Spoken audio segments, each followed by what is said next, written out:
지난주일부터 매주일과 새벽 시간을 통해 마태복음 강해를 듣고 있습니다. 마태복음 강해 가운데 최고의 축복의 말씀 중에 하나가 복 있는 자는 이라고 시작하고 있는 오늘 본문의 팔복의 말씀입니다. 오늘 본문인 마태복음 5장 1절을 보면 팔복은 예수님께서 산에 오르셔서 하신 말씀인 것을 보게 됩니다. 제가 1절 말씀을 읽어드립니다. 예수께서 무리를 보시고 산에 올라가 앉으시니 제자들이 나아온지라.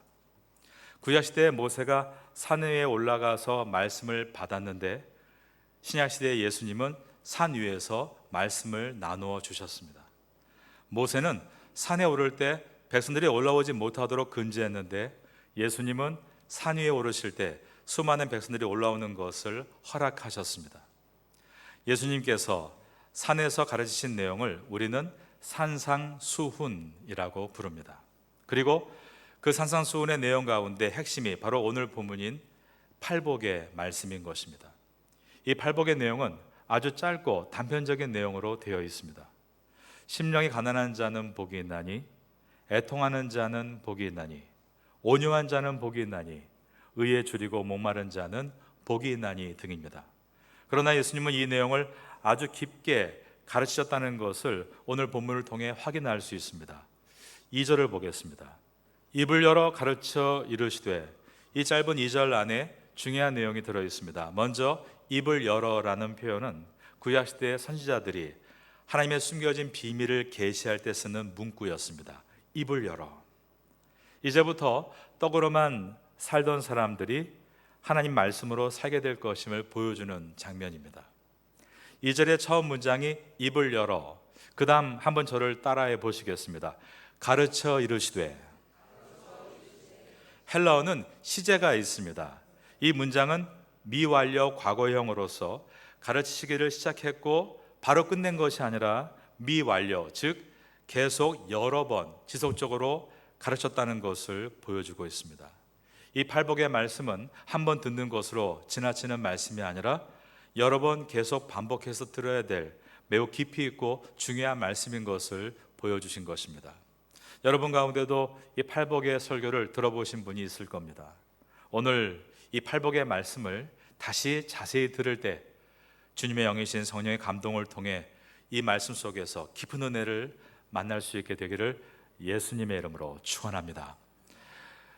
팔복은 8가지의 복에 대한 말씀입니다. 그 가운데 앞부분에 있는 2가지의 복을 오늘 소개해드리고 내일 새벽에 이어서 계속 팔복을 목요일까지 강해해 나가도록 하겠습니다. 팔복 가운데 첫 번째 내용이 마태복음 5장 3절에 기록되어 있는데 3절 말씀을 함께 보도록 하겠습니다. 심령이 가난한 자는 복이 있나니 천국이 그들의 것이며. 팔복 전체는 심령이 가난한 자가 복이 있다로 시작하고 있습니다.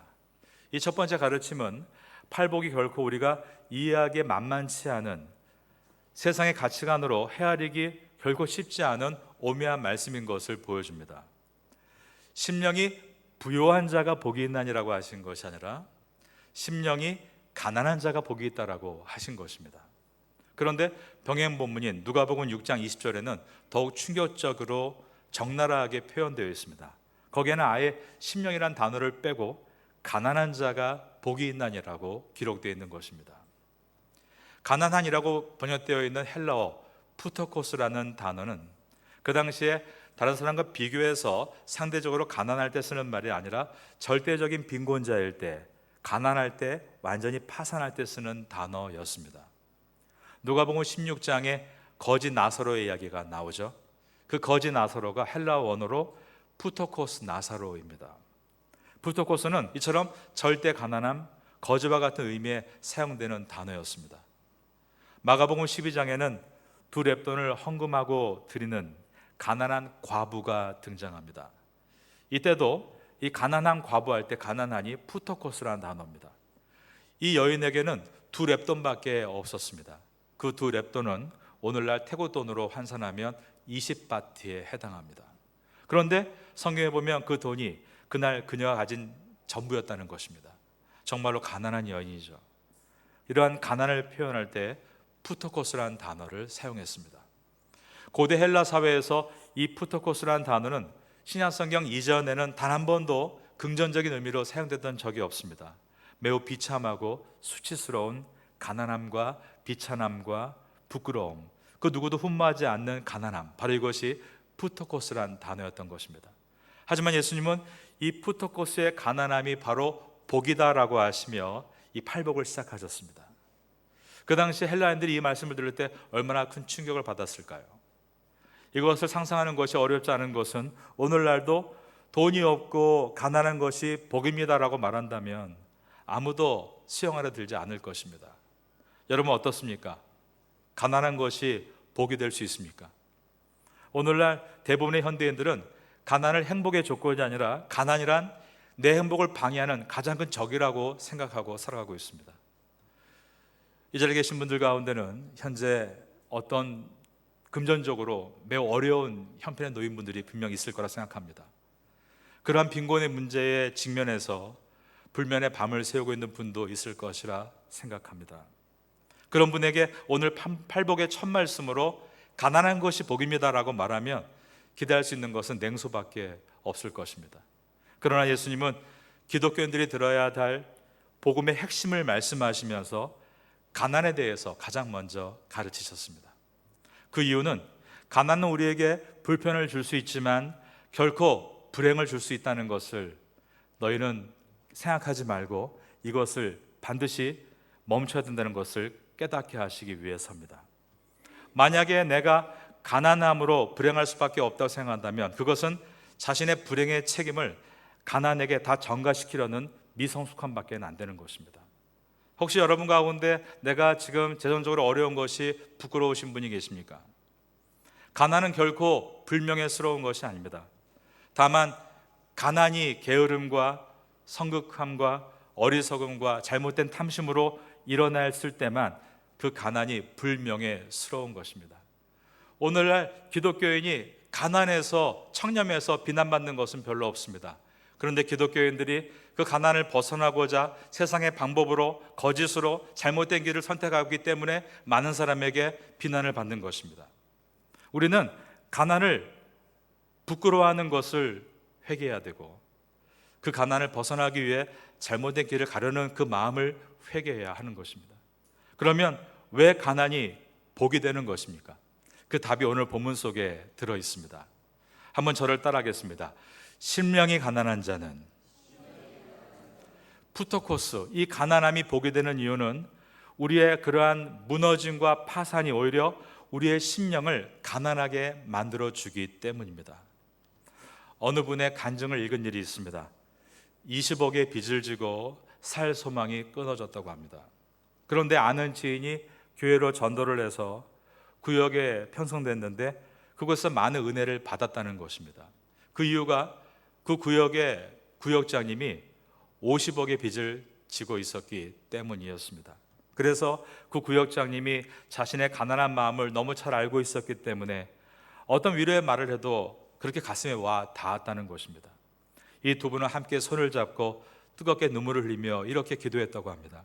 하나님, 제발 한 번만 살려주십시오. 그러나 이 일이 해결되지 않아 감옥에 들어간다 할지라도 고통을 준 분들에게 진심으로 참여하는 마음으로 죗값을 잘 받고 나올 수 있는 용기를 주십시오. 간절히 기도했던 것입니다. 여러분, 우리 하나님 앞에서 이러한 간절함이 있습니까? 우리는 물질이 가난함 때문에 수치스러워하는 것보다 우리의 심령이 이처럼 가난하지 않은 것에 대해서 수치스러워해야 하는 것입니다. 가난한 마음이 나를 교만한 자리에서 떠나게 만들고 하나님께로 내 마음을 돌이키게 하고 내가 의지할 대상은 오직 주님만이라고 고백할 수 있다면 그 가난은 복이 되는 것입니다.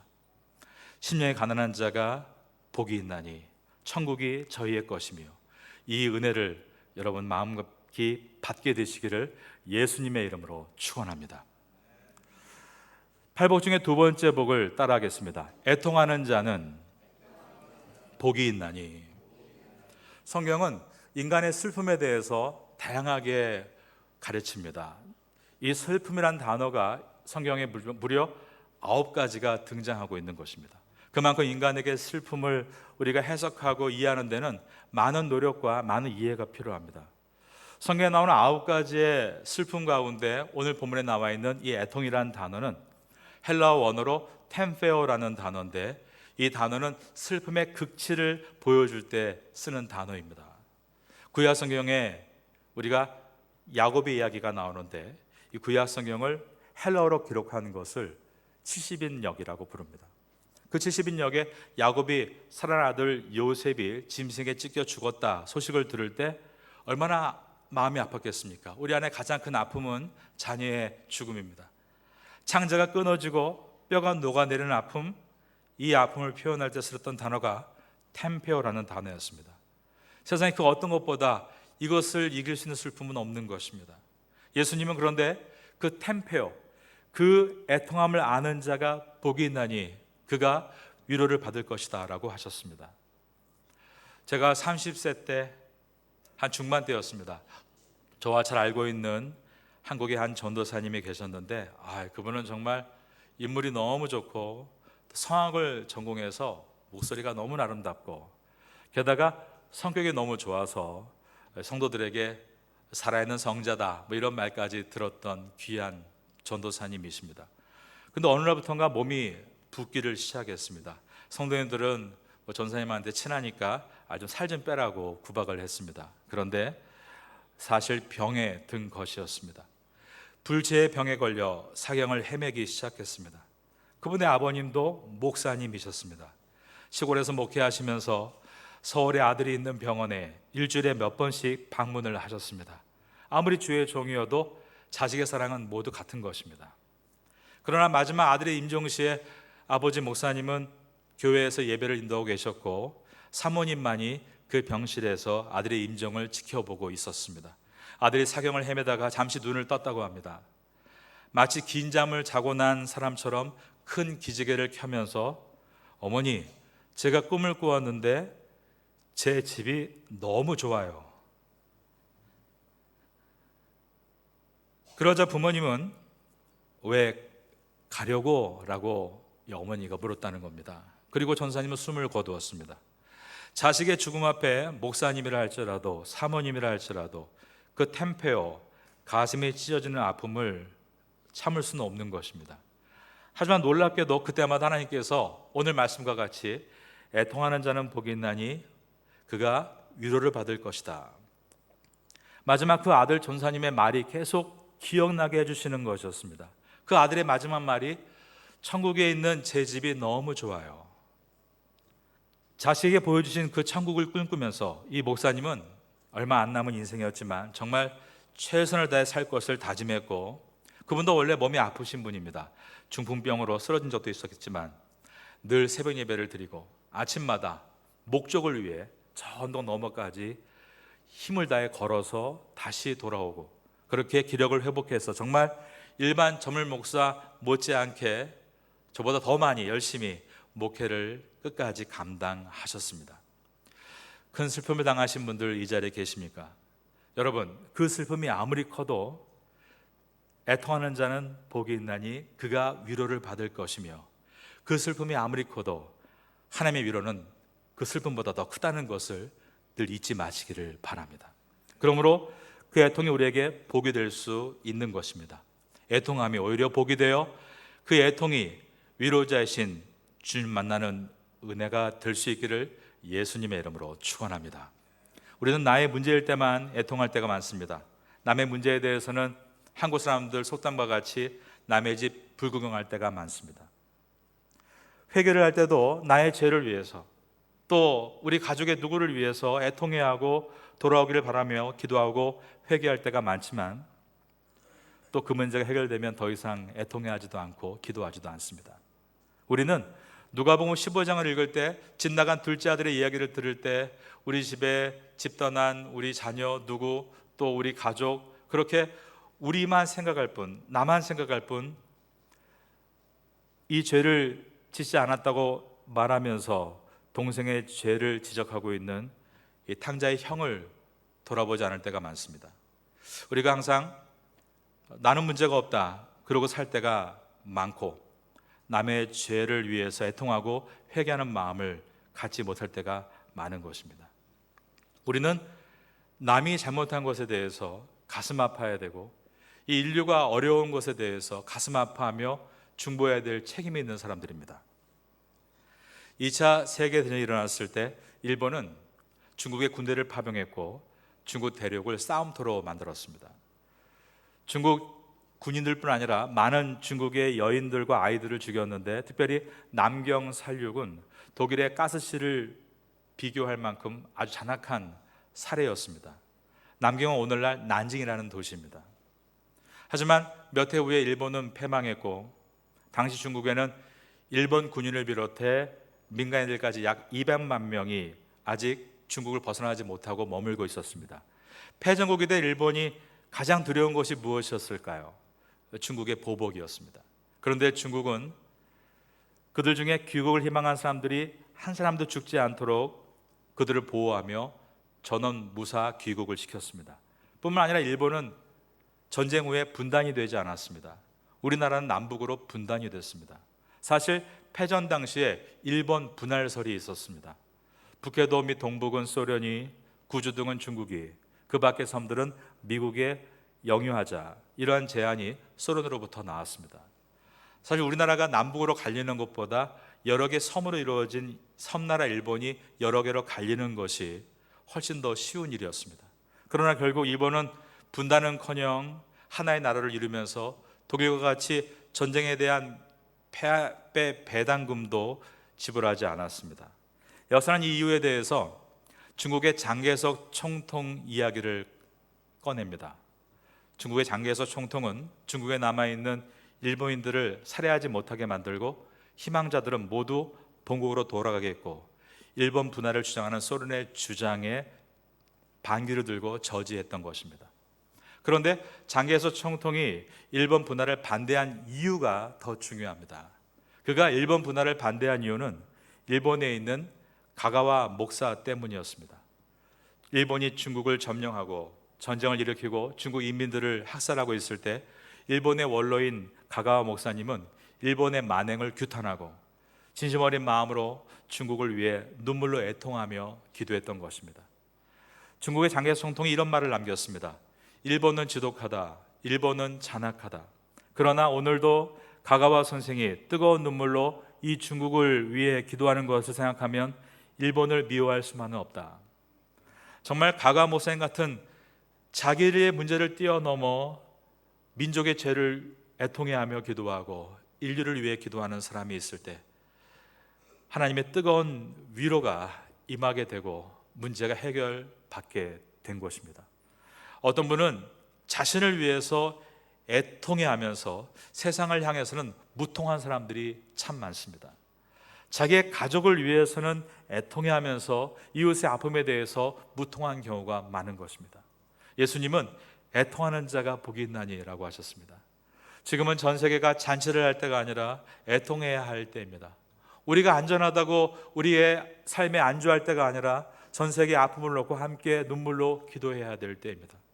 지금은 신랑 되신 예수님을 바라보며 등불을 예비하고 애통하며 깨어있어야 할 때인 것입니다.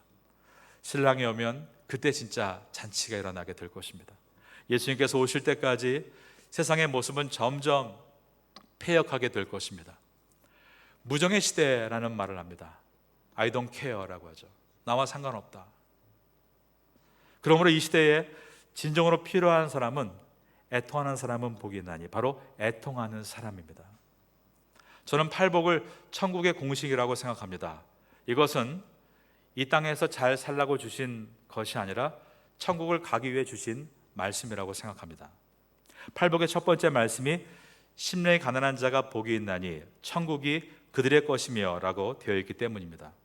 그런데 여러분, 제가 지금까지 돌아보면 이 땅을 위해 살던 사람들은 이 땅에서 승리하지 못한 것 같습니다. 그러나 정말 오늘도 천국을 소명하며 사는 사람들이 이 땅에서도 가장 아름답게 살고 있는 것을 보았습니다. 우리는 그러므로 두 가지의 복을 기억해야 됩니다. 가난한 자가 복이 있다. 애통하는 자가 복이 있다. 이것은 이 땅에서 이 두 가지를 만났을 때 모두가 넘어진다 할지라도 나는 넘어지지 않을 것이다. 오히려 나는 그 비극을 나의 복으로 삼을 것이다. 그러한 비전과 소망이 있을 때 주님 반드시 여러분의 길을 인도해 주시고 올 한 해 가운데 승리를 부어 주실 줄로 믿습니다. 한 주간 동안 이 팔복의 꿈을 품고 살아가시는 성도가 될 수 있기를 마지막으로 예수님의 이름으로 축원합니다.